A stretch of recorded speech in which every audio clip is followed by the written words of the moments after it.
Ky nuk është një rast thjesht administrativ, ky është një rast që e prek sigurinë kombëtare, financat publike dhe integritetin institucional të shtetit tonë. E para është dëmi financiar që i shkaktuar buxhetit të Republikës sonë. Prokuroria Speciale e Kosovës ka theksuar përmes aktakuzës se në këtë rast është shkaktuar dëm prej rreth 3 milion eurove ndaj buxhetit të Kosovës.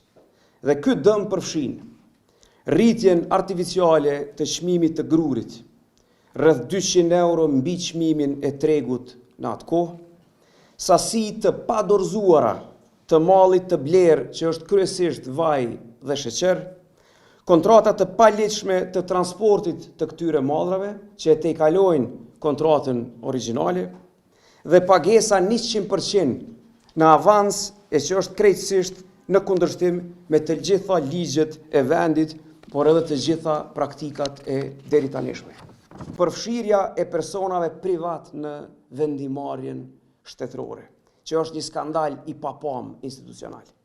Prokuroria thekson se një person privat me emrin Ridvan Muharremi, pa asnjë rol zyrtar në shtetin tonë, ka negociuar këto kontrata, ka zgjedhur operatorët ekonomik, ka marrë dokumente të brendshme institucionale që konsiderohen edhe sekrete shtetërore dhe ato pastaj i ka ndarë përmes grupeve WhatsApp të krijuara nga vetë ministria në këtë rast. E tregon qartë, e tregon natyrën e keq qeverisjes dhe korrupsionit të qeverisë në largim të qeverisë Kurti.